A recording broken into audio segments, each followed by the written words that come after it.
one of my fraternity brothers and I decided we would get some free flying lessons from the Navy.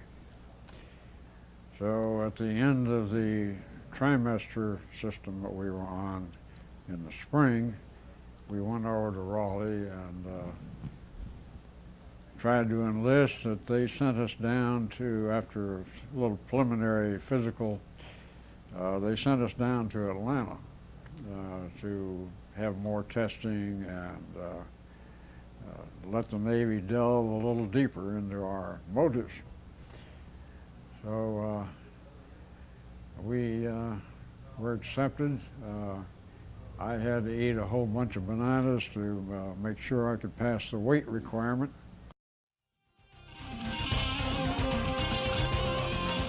Hello, I'm Tom Huckleberry. I'm the operations officer of the Cape Fear chapter of the Association Naval Aviation. We're beginning a video history of the members of the unit, and our guest today is Captain Tom Durant, retired Navy captain and presently the financial officer of our local squadron. Tom, what got you into flying? I was in my second year of college at the University of Montana, and a fraternity brother had come home. He'd just been commissioned and was wearing the gold wings of a naval aviator, and I talked to him about it, and he kind of verbally introduced me to the Naval Aviation Cadet Program, and I went down and talked to the naval recruiters locally there, and decided that might be a good bet for me, so I signed up. Interestingly enough, my mother was appalled at the idea. She said, "What are you doing?" And I said that, well, I'm going to do this and fly airplanes. And she said, you can't even build a model airplane. I said, "Mom, don't worry about a thing, they'll teach me." And I went into the Naval Aviation Cadet Program. Well, going into the program down in Pensacola, we all had a first flight instructor and the first DI. Do you remember those people? I do. I remember the DI, interestingly enough, in the cadet barracks, Sergeant Deloach. And Sergeant Deloach, a tough old Marine, and his comment was always, we were, of course, training to be officers and gentlemen, and it was always use people.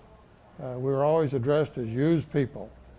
First instructor was Ed Hofstra, and he was a young JG out of Korea from a F4U Corsair Fighter Squadron, and I was very impressed with him, and I had intended to fly in the Navy and go out and be an airline pilot, and he'd been a carrier tail hooker, and I was impressed enough to hang around and say, I think I might stick around and do this.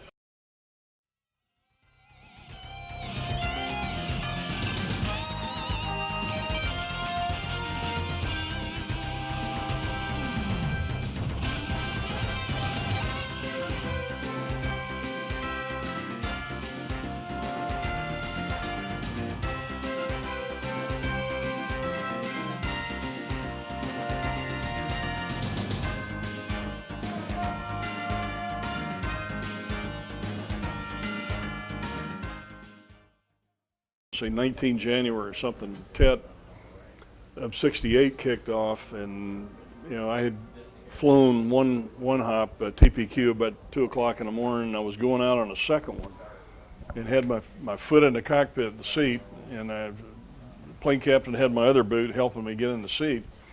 In the first round of TET at Chulai, went through an F4 hot pad bird that had napalm wall to wall, and there were usually 4 birds in the hot pad section. And this thing, first rocket went through the main fuel cell of that thing, just in one revetment over. And I'm sitting there seeing it, this 4 o'clock in the morning, that thing go off, and I said, there wasn't any doubt in my mind what it was. I mean, it was bad stuff.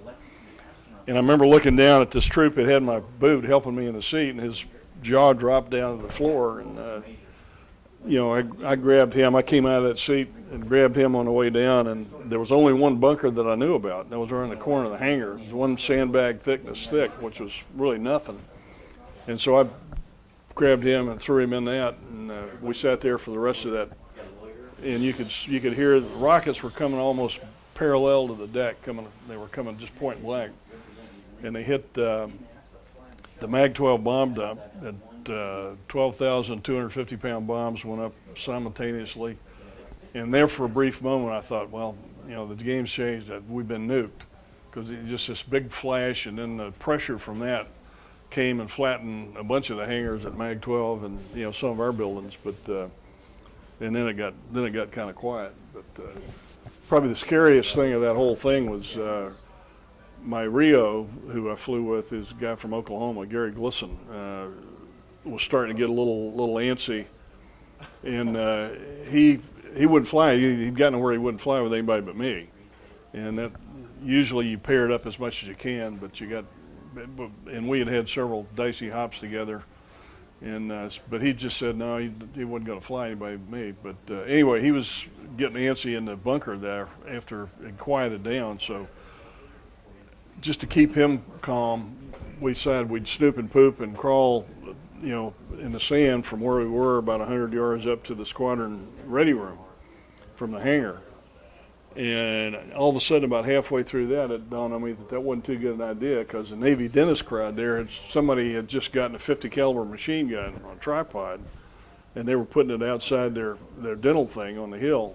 And I thought to myself, well, that's about all I need is having Navy dentists, you know, put a round through us, a 50 caliber round, thinking we're bad guys snooping and pooping in the sand. But fortunately, they didn't man the gun, and we got up there all right.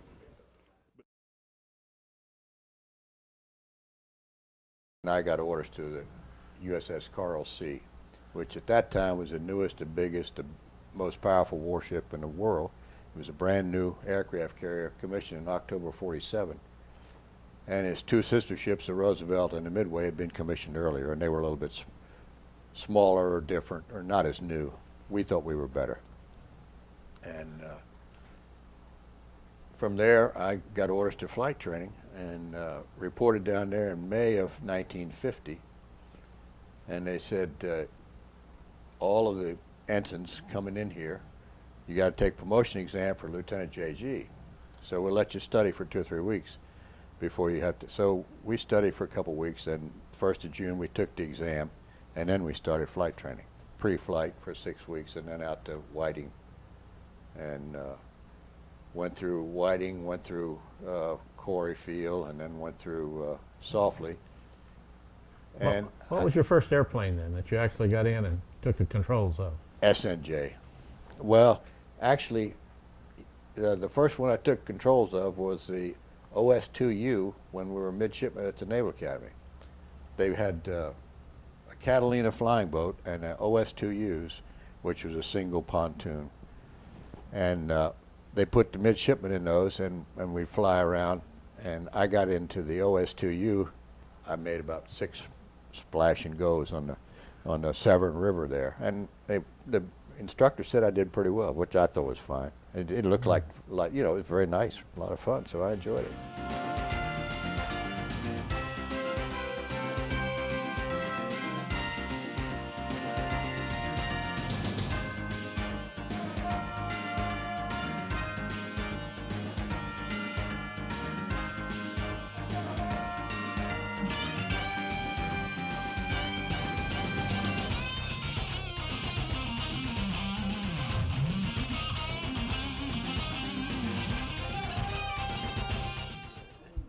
The Kitty Hawk had about 15 VIPs aboard, of which one of them was the CO's brother. And we had just come out of Rio de Janeiro, heading toward the, going around the Cape, and they decided that we should fly and put on an air show for these VIPs. Well, that was fine. The negative part of that was that the Kitty Hawk only had the 1 and the 4 wire operating. There was no bingo field, and there were 30-foot swells. And in the F-8, it's such a long airplane that when it lands, it tends to rock forward and raise the hook. So if you don't hit within, you know, don't catch you're more than likely not going to catch a wire with the 1 and 4 only being there. And I just happened to be selected as one of the participants in this show.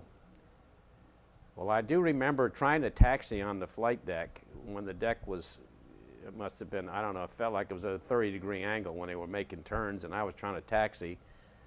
I finally got on the catapult, and I'm sitting there, and I'm watching the ship's bow go down below the horizon, about 20 or 30 feet it looked like. I'm looking at green water, and I salute, and I'm saying to myself, holy cow, make sure everything works. And the easy part was I got catapulted off properly. Now the problem was they told us that because the deck was pitching so much because of the swells, that we couldn't use the Meader for landing, and that we would have to come around and the LSO would talk us down. Well, needless to say, my first pass, I worked my butt off to get on, and I'm right in the groove, and the deck is where it should be with the pitching situation, and the aircraft fouls the deck, and I have to wave off. And the party begins then, because I made about 4 bolters and 3 wave-offs because of the deck being foul, or the deck not being right because of the sea swells. My 8th pass,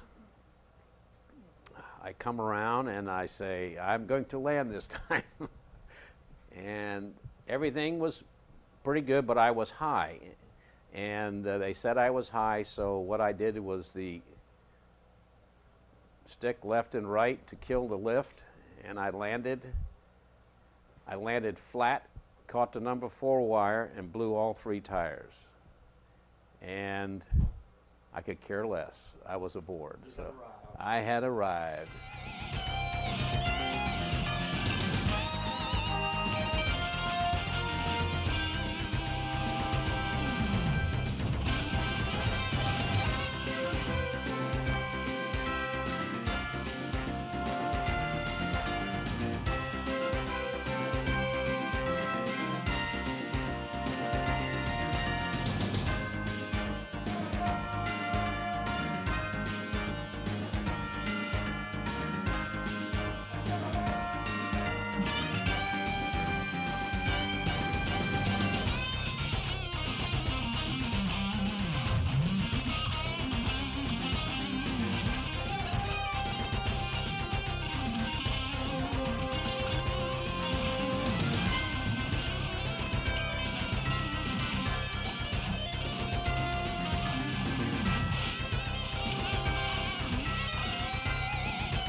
Coming out of flight school, I wound up being selected to HMX-1.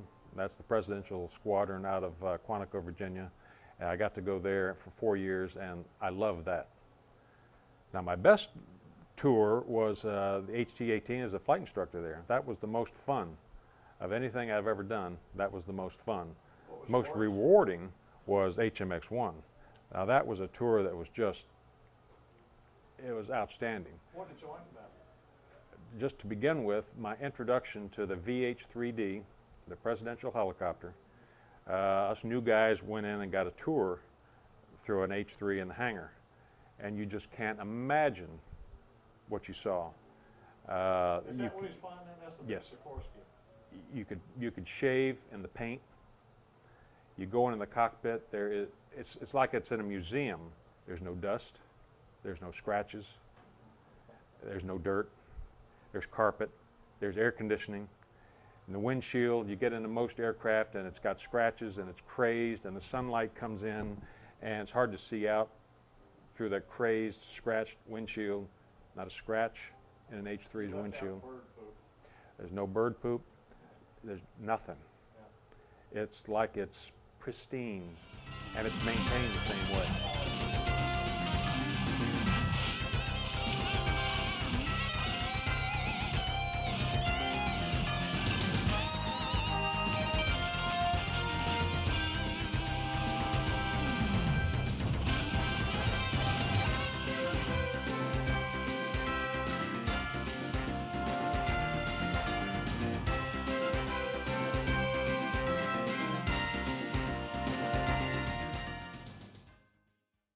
The Marines, our whole air group was sent down to Formosa to support Chiang Kai-shek and the Chinese troops. So at that time we had the good guys were the Chinese nationalists and the bad guys were the Chi-Coms or the Chinese communists. So what we did, we supported the Chinese nationalists in their defense of Quemoy. And didn't involve much but chasing the bad guys up and down the coast of China. And no shots were fired other than from the Chinese themselves, the Chinese nationalists on the island. It was a difficult time. Insofar, the living conditions, Marines being what they are, we lived in tents. I don't want to take anything away from the Air Force, but they were to the north of us, and of course they had the air-conditioned, trailers or whatever. So the Air Force, but we're in tents. But it was a good time, a lot of good flying, a lot of good experiences.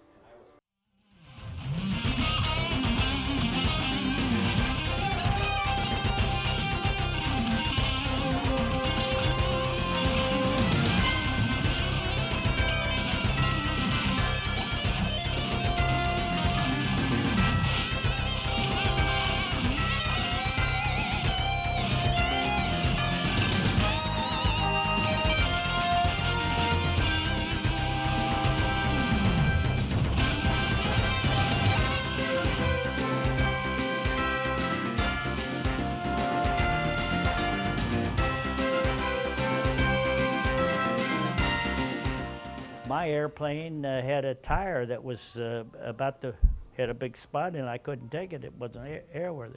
So I asked for another one. They gave it to me and they said it hadn't been checked yet. And I said, well, can't I check it? And they said, yes, you could. So I did.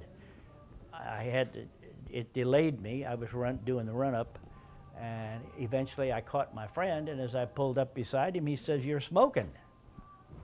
As soon as I pulled the power back, I wasn't smoking. I said, how's it look now? He says, okay. So we started out to head out. We're going out to sea for about a couple hundred miles there, the two of us in the F-8Fs.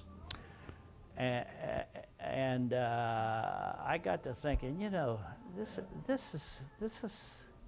isn't right. What am I doing this for?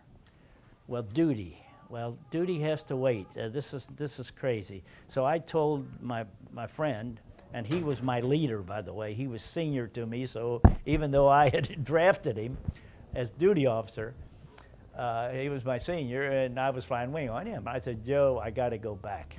So did you immediately? So we immediately turned around. I've got 10 minutes or so to fly back because I had to chase a long while to catch him at rate. Smoking at this time? Apparently it was, but Joe didn't say anymore. He led me to believe, or gave me to believe, that this thing was okay. But I said, I'm going to get back there, and I'm not going to waste any time. I didn't race, and I kept my altitude. I stayed up to, I don't know, 7,000 or 8,000 feet going in there. Come into the airport and told them I wanted to make a landing right away, and they cleared me in. At what point did you notice that you were on fire? When I flared the airplane. Okay. Well, When I flared the airplane, it was an instrument landing. I had to look out here to see the edge of the runway. I couldn't see out here. Oh, it was just buried in smoke. And I got on the brakes, got it off, and got it into a brake intersection. Turned around, and here's the fire followed me down the runway. Pulled up beside me, and the guy's standing there squirting it, and he said, keep it going, keep it going. And I said, this is silly. I have a 150-gallon tank. I didn't use it. I was going to dump it out there, and I said, that's not maybe what I want to do. And it's full, and I'm sitting here, and he's putting me out, wanting me to sit in the airplane to keep it running. Why did he want you to keep it running? Because to keep the air there, and he was. So I got out of there in a hurry, and I guess I got some pictures I gave Steve. They're on the website. And I think I'm standing there 100 yards away with my parachute still on.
Our first operation was Palau, and I remember being surprised and indignant about the fact that these red balls were floating up toward me lazily, and they'd get right up to the airplane and dash off to the left or the right or up or down. And it came to me that those bastards were trying to kill me as I was diving down on their gun emplacements. But anyway, I survived. A hospital ship fired at me too when I went by that. I didn't fire at it. The Japs were not there in force, as it turned out. And did you press on further south? Did it just go Holland? We went on down, we went to Hollandia, which was a very impressive briefing. There were supposed to be 400 Jap fighters there. There you had to go past a mountain that was full of headhunters. There was a big lake behind the base full of crocodiles.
I think that I probably should start when I was a kid. I think I wanted to fly from the time I first saw my first airplane in the sky.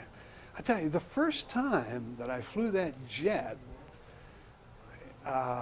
it was such a shock because, see, I'd been flying piston aircraft with all this noise and all the noises out in front of you and the rattle and the shake and that just raw power kind of stuff, you know. And now I get in this jet, close that canopy, move that throttle forward, smooth as glass, and I'm going like hell, you know. And once the rumble from the runway is gone and you raise the gear, the sound is all behind you and you are just smoking. I mean, this is unbelievable. I got to tell you about my first flight. A Navy commander had briefed us. We were all three Marines in the flight, and he said, "Now, I don't want any of you guys to get caught doing acrobatics." F9 was notorious for having a tremendous roll rate and being great for acrobatics. So I go out and I'm burning fuel off, flying around, and there was a lake down south of the base out of Beeville, Texas, and I'm up at about 25,000 feet, and I search the horizon. I don't see any airplanes any place, and I can't resist it anymore. I just do a quick slow roll, you know, because this thing has this most phenomenal rate of roll. It's just, you know, you go boom, boom, and you're back vertical again. You've gone around, and so I did it the other way. It was pretty good fun. I look around and I'm like, well, so I did just a few rolls and a few this kind of stuff, and I get looking, and I'm still pretty heavy on fuel, so I think I better get down and burn some of this fuel off because I'm supposed to go back and make some touch and goes. So I push the nose over, go down toward this lake, and as I'm going down toward this lake, I look in my rear view mirror, and there's a F9 on my tail. And I'm thinking, oh shit, that's probably the chase pilot, you know, the instructor. So there's a big cloud over here, and so I do a gentle turn by that cloud, and as I go by that cloud, I pull the power, drop my speed brake, and pull the thing around that cloud, and he goes sailing by me, and I cob it, head back for the field, and go back, and I entered the pattern and shot touch and goes. Comes to the debriefing, and in comes this Navy lieutenant commander, and he is irate. And he asked the briefing officer, did you brief these guys not to do any acrobatics? And he said, well, I briefed them not to get caught doing acrobatics. He said, well, one of them got caught. And he said, which one? He said, well, I never could get his number. He said, well, then he didn't get caught, did he?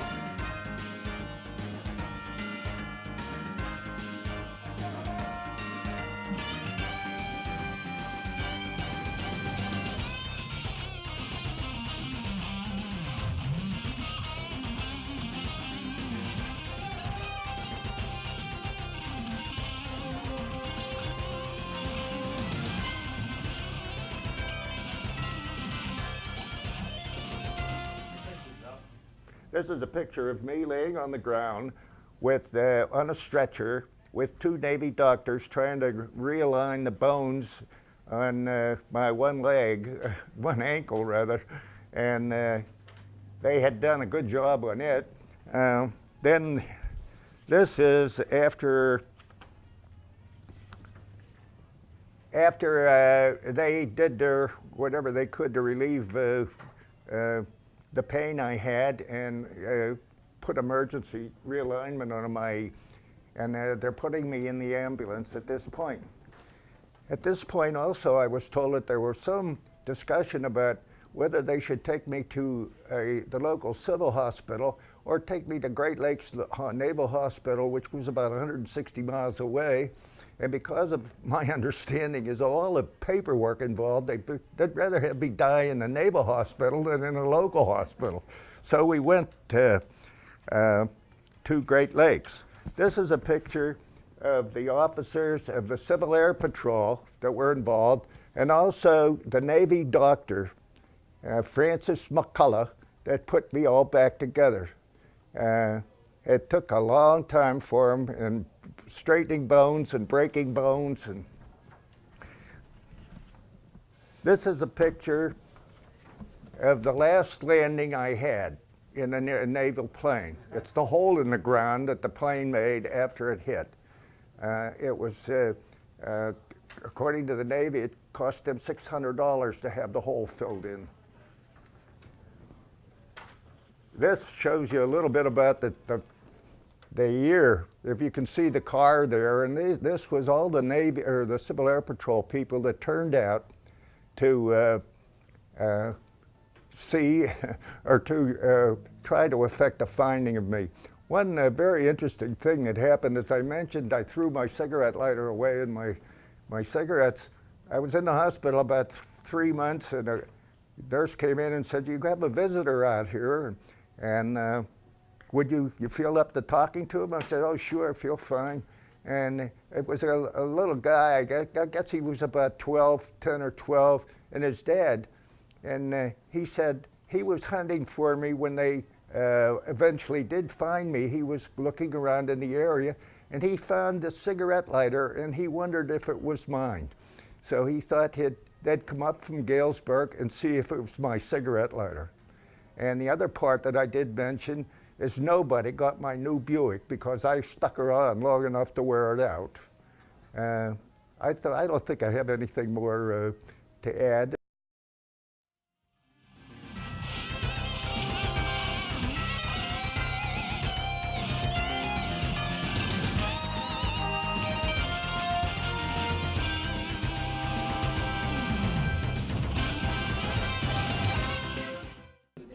just had gotten back with a brand new Grumman Albatross, and we were operating from a PSP strip in Daegu, Korea, South Korea. And I had let my co-pilot go to the little PX to get some whatever. And I got an alert call to scramble to pick up a P-51 pilot off the east coast of North Korea. So I grabbed the first guy I could see who was a co-pilot on a C-47. He'd never been in the SA-16. We took off and went up, found the guy, and there was two South African P-51s circling him, but they were running out of fuel. But I had him spotted and set up a landing pattern and dropped some sea marker dye on him. And I was telling this guy in the right seat to start the checklist, and he started it, but we didn't get halfway, all the way through it. He didn't get to the point where he had to start the auxiliary power unit. I saw the guy in the water and set up a pattern, landed, but the waves were so high I couldn't see him after we got in the water, and all of a sudden his head popped up on a wave, and I instinctively cut both engines. And as he drifted by the airplane, two guys in the back got him with a boat hook and pulled him into the airplane. And he was about almost into hypothermia. This was in February. Oh, I guess 6 or 8 feet. Had wind. And we got him all squared away, and I was all set to take off. I started the engines, the battery's dead. And remember going through the ground school back when I was about to go to sleep. The instructor said you could start this auxiliary power unit in the tail of cone of the airplane with a rope. Well, everybody was seasick except me, and I didn't have time to get seasick. But I broke open a 5-man life raft and got some rope, crawled back in the tail cone with a flashlight on my Mae West, found the wheel, threaded the wheel with the rope, said a prayer and yanked, and the putt-putt started.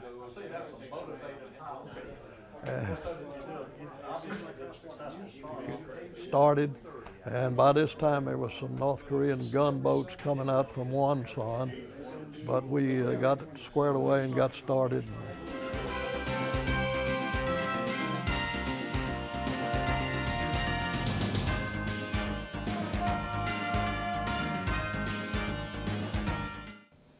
So they put me in tanks. I'd been in the tank company in Seymour when I was in high school, National Guard.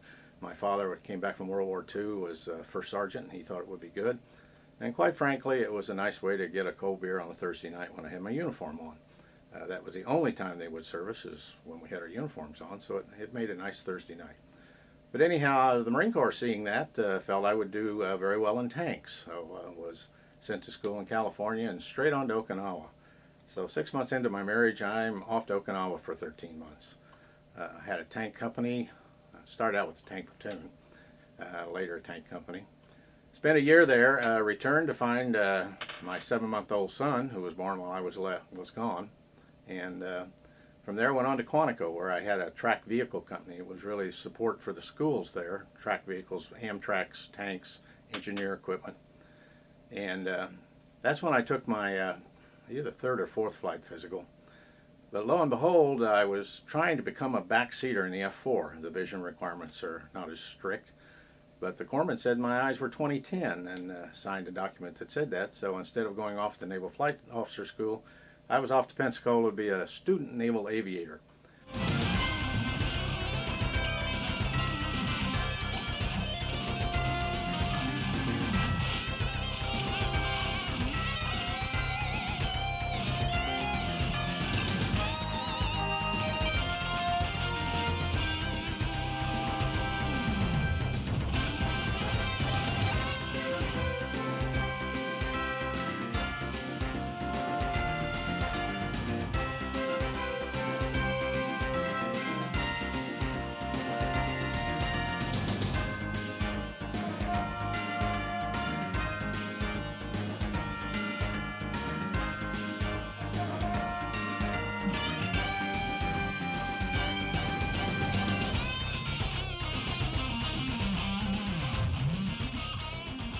And just at the moment of trigger squeeze, the backseater shot the picture. And what happened, the missile normally drops 10 feet down before motor fires, and the control surfaces are locked, so the missile will go out in front of the airplane and then maneuver. In this case, the system that locked the missile canards were defective, I guess you would say, failed. The missile fired, motor fire, and the missile went straight for the bogey, which was high. And to get there, it went into the nose wheel well of the F-4, and that's what you see in the picture, the motor of the missile firing. Ricocheted out when it hit the trunnion of the nose gear, severing all the pneumatic and hydraulic lines to the nose gear. It would not come down. So we foamed the runway there at QB, and the guys brought it in and slid about 3,500 feet down the runway on its nose. Once we lifted the airplane up, you walked out and put your foot on the nose gear, it came down and locked. There was nothing holding it, just gravity and airflow. But it was rather interesting because the surface of the nose cone and the dish of the radar were sanded down as fine as anything you can imagine, sliding down the runway. We flew the airplane again. It was great to fly once we got the nose fixed on it. So.